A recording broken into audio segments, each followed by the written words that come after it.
then the last one, which is maybe a little bit controversial because I use this word to get people's attention. It's all your fault.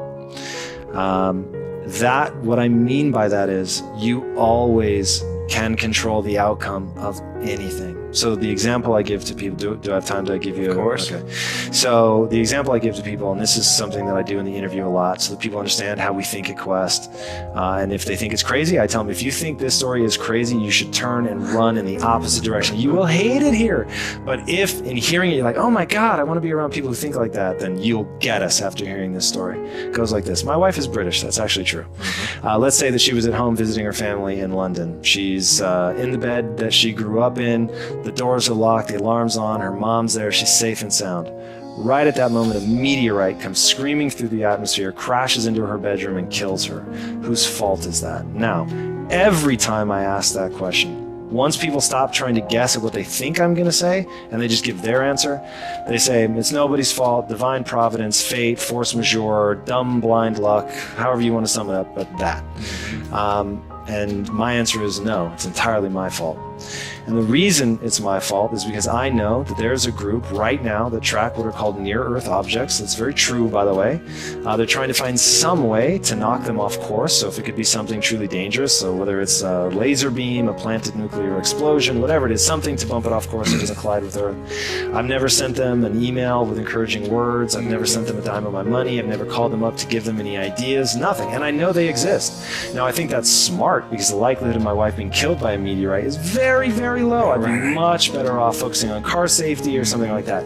But I choose not to contact these people. I choose to leave my wife at risk of being hit by a meteorite. Sure. So even though I would be mortified and sad if it happened, I would never waste time saying that it wasn't my fault because I could have done something and I chose not to. Sure. That to me is empowering. I don't want people feeling guilty about it. You shouldn't waste, like, I wrote an article about this one time. People were like, yo, you're blaming the victim and all that stuff. And what I'm trying to say is, you don't have to allow yourself to be a victim, even if you've been victimized, right? Like, you can transcend that and you can look back and go, what could I have done differently? Oh my gosh, I could have done all these things. Awesome. I'm now in control again, right? Because being victimized is inevitable.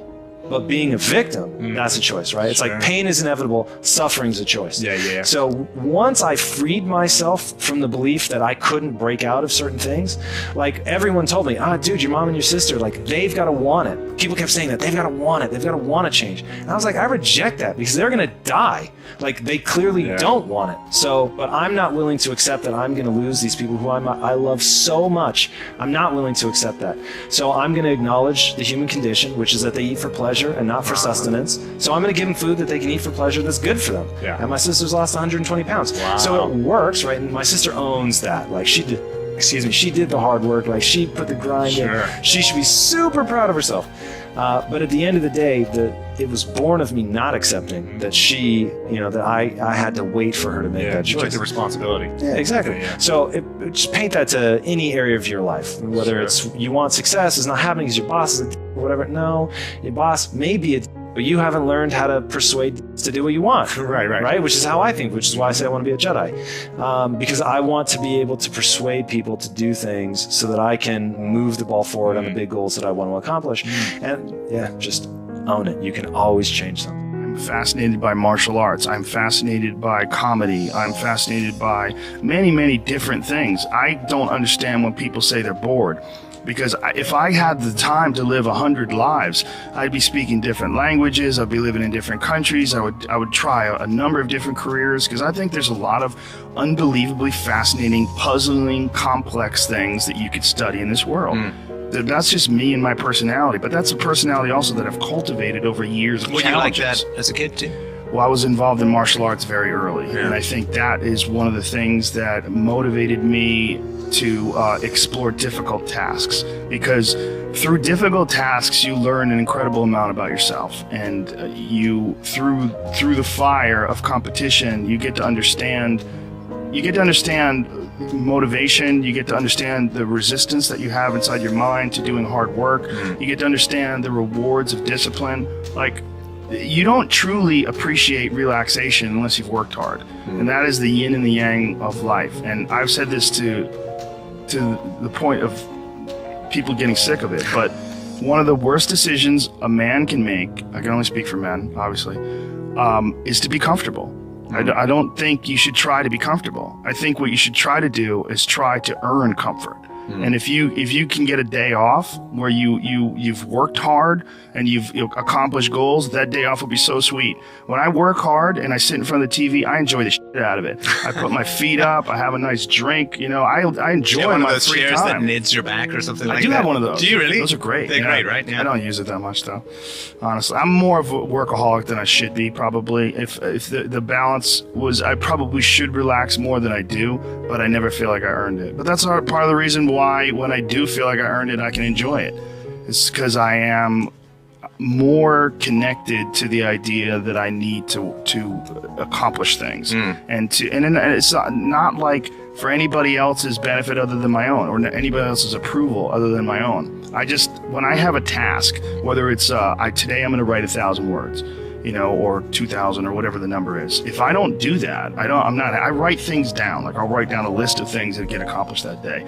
And if I don't accomplish that, I'll get sick. Like it'll drive me crazy. If I can't fill out that list, that drives me nuts, but that's what led me to be a championship level martial artist. That's what led me to achieve it's like that.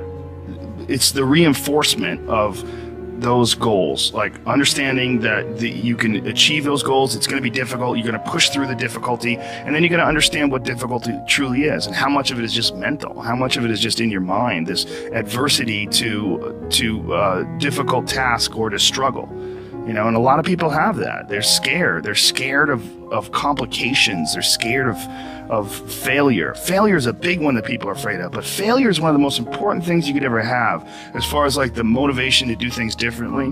One of the reasons why I think that I'm good at friendships and relationships is because I've failed at them in the past. One of the things that I'm good at comedy is because I've bombed on stage. One of the reasons why I'm good at work is because I've been a shitty worker in the past, and I know the feeling of failure, the feeling of shame, of being like a weak, non-motivated, lazy person. It's a weak feeling. You don't respect yourself.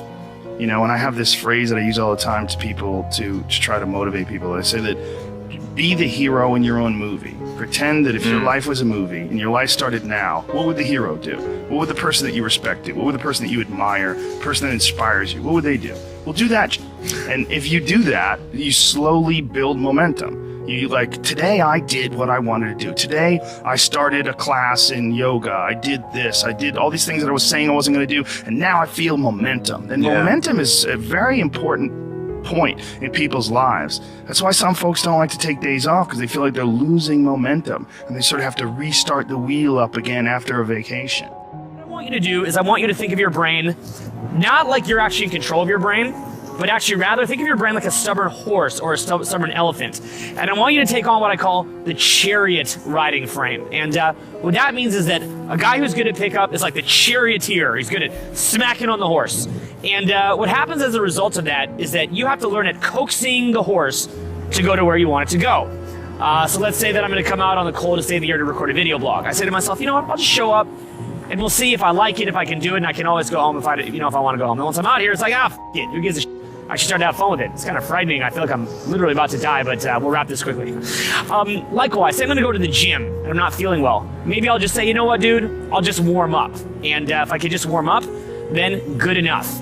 Once I get there, I'll probably take action, right? So that's fine. How about if it's like with homework, right? Okay, I'll just read a page, or I'll just go do one math problem. Next thing you know, you're cracking into it. Well, whenever you get into a venue, I want you to think of it the same way. Like, look, I'm just going to go do a quick approach. I'm just going to go say hi. Even on the way to the venue, just start saying hi, okay? Literally, that's just what you should do. I'm going to send my cameraman inside. You, just go inside. Just go. I'm very safe. Take the backpack, and you just go inside, and I will survive here. And this. Bang. You got to become the master at coaxing the stubborn horse, okay? Literally, you're just the master at coaxing the stubborn horse. And when you have that down, you'll crush. But when you can't control the horse gets antsy, the horse starts making excuses, and everything goes to shit. Some of the things that I do, for example, is right when I get in there, I'm like, hey! And then my reticular activation system will see everyone looking at me, And I'm like, and I'll start scanning. I'm like, are people getting mad? Are people getting mad? And when I see that nobody's getting mad, I realize, you know what? I'm not under any kind of threat here. And then I go and I crush it. So basically, you want to think of it like you're always showing your brain what I call proof, not promises, that nothing bad will happen. Okay, you just keep fueling your brain with that. So let's say that you just go start talking to people, right? Like, let's just say I talked to this person here. My brain goes, oh, nothing bad happened. No one came attack me. It doesn't mean So you actually lose your status anxiety in that environment, and your brain will actually unstifle itself. So you want to be constantly coaxing your brain into unstifling itself. And basically, that's kind of the biggest trick I used to warm up. I'm just like, hey, I'm just riding the charioteer. Or I'm just the charioteer riding the chariot. My brain's kind of freezing out. So many people put me down and say, Nick, you look too weird and no one's really offended. You can't do this and you can't do that. And I couldn't change anything. It's not like just fixing my hair one day and everything's fine. It's not like, just whatever. I couldn't change my circumstance. I couldn't just one day wake up and say, hey, give me arms and legs. I need arms and legs. You know what I mean? Like, I went to a bodybuilder, and said, can you make me some arms and legs? No joking. Bodybuilder, you get it? Right? So here's the thing, I go up to people, can you give me a hand? Just joking. But it was so hard because people put me down. And I started believing that I was not good enough. I started believing that I was a failure. That I'll never ever be somebody who people would like or people would accept. And it was so hard, man. I thought to myself, I can't go on the soccer field like everybody else, and I can't ride my bike, and I can't skateboard, and all these sort of things. And I started getting depressed. I thought, what kind of purpose do I have to live? I mean, are you just here to live to die? I mean, is there not a purpose for me? Is there not a purpose in life? And I had questions and no answers. And I asked my mom and dad, why did this happen? I asked doctors, why did this happen? They don't know. There are some things in life that are out of your control that you can't change and you got to live with. The choice that we have, though, is either to give up or keep on going. I want to ask you, what are you going to believe? Are you going to believe in yourself? Are you going to believe everybody else's judgment on you? Are you going to believe people when they say that you're a failure? No one really likes you. No one really cares about you. And it's not really to say that, hey, you need someone to come up and say, hey, really, I like you, I care about you. No, it's not that, but it's the fact that people put you down. People don't even look you in the eye. People ask you how you are, and you say fine, but you're not fine, and they'll never know that. Here's maybe the greatest thing a teen or anyone in this room and who's watching on the television at home can learn from the champ. These are words to remember when anyone tries to tell you to give up, tell you to give in, because whatever you're trying to do is impossible. The champ said this: impossible is just a word thrown around by small men who find it easier to live in the world they've been given than to explore the power they have to change it. Impossible is not a fact, it's an opinion. Impossible is potential. Impossible is temporary. Impossible is nothing. Greatest quote ever. So, as a relatively new dad and a former teen, I'm here to say you will make mistakes along the way. You will fall down. I have, many times. Even Ali did. But what we do after that fall is how we make history. Because impossible is nothing. In your life, what obstacles did you face before you achieved success? Did positivity help you in some ways, and how did you come up with a solution?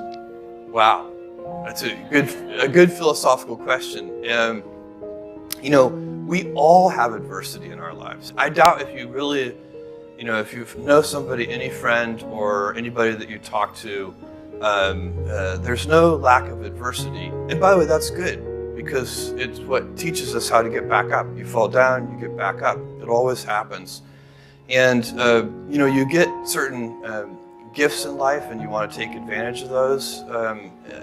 But I guess my advice on adversity and success would be to be proud not of your gifts, but of your hard work and your choices.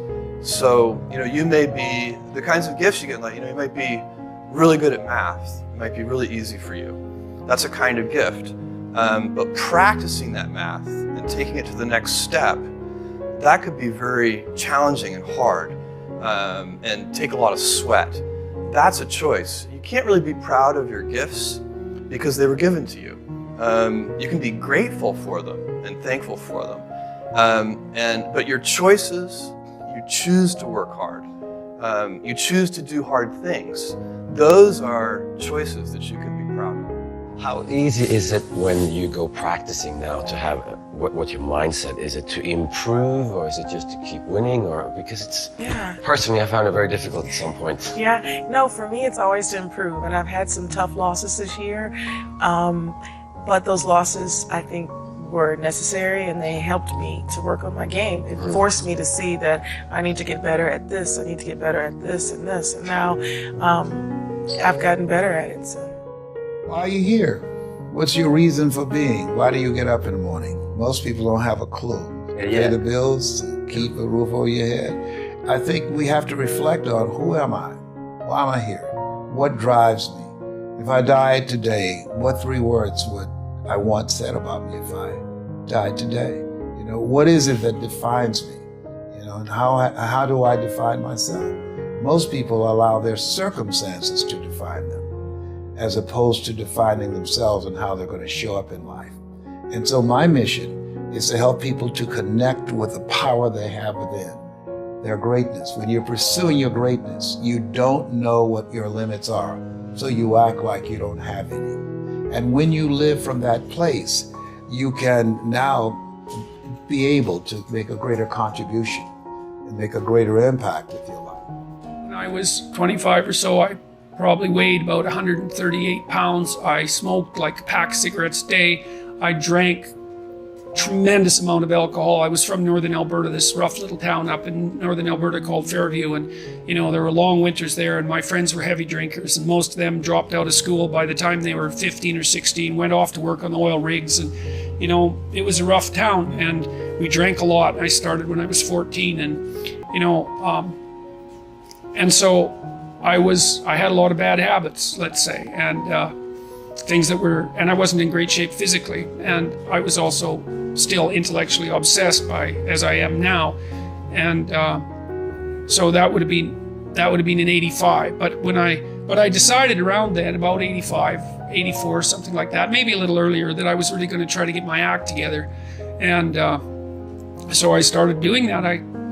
First of all, I quit smoking. Well, that took a long time because I eventually had to quit drinking too in order to quit smoking. And I started working out, started playing sports, which I'd never done. I had a fine time when I was a kid, but I needed really to get disciplined. And I had to do it because I was working on these hard problems that I've been discussing with all of you, and I've been working on them really, obsessively since I was probably about 18, maybe even earlier than that.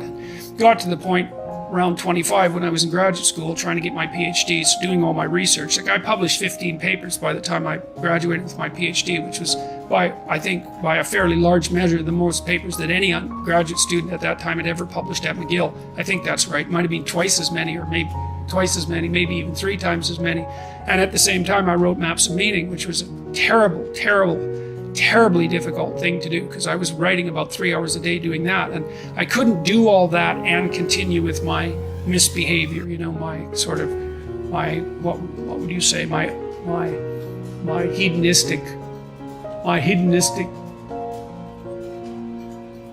massive hedonistic consumption of alcohol and all of that. I just couldn't keep it up, and also work seriously on the issues that were at hand. So, I had to stop. That's a sacrifice. I had to stop messing about and straighten myself out. I'm a believer, bro. I see things and I want to make them real. No matter how hard it takes, no matter what obstacles, no matter how many embarrassing meetings I have to imagine is happening when I leave. Doesn't matter. I'm a doer and a freaking make it happen. I was a garbage man, like Troy. You get 8 hours worth of work, but you can do it in 3. So you can go home as soon as you finish. Post office, you get 3 hours worth of work and you make it last 8. I did both. I like being a garbage man better. But they weren't bad jobs. It's like people say, oh, the difficulty of making a movie. I'm like, send your son to Iraq. That's difficult. It's just a movie. It's like, relax. I don't play that precious nonsense. Oh, we're moving over. Get out of here. You know, your son got shot in the face. That's difficult. Making a movie is a luxury. It's a gift. It's an opportunity, and most importantly, it's a gift. Obviously, everybody here is talented enough to do that, but don't get it twisted. It's just a movie. The harder I work, the more productive I will be, has been debunked by the science. If you study human performance, here's what they've realized. And Jim Lair and Tony Schwartz have done some great work in this field, but here's what the science says. Optimal performance and productivity happens in 90-minute cycles. So what am I saying? Work for 90 minutes and then take a break to recover. Then work for another 90 minutes and then go for a walk. And then work for another 90 minutes and then take a drink of water. And then work for another 90 minutes and maybe take a nap or read something interesting that's not related to what you were doing. What will that do? It will keep your mind focused on the work at hand. It will increase your energy, because energy is like a well. You deplete it, you need to fill up the well again. And it will really keep you at your productive best, and will also keep you inspired rather than getting burned out.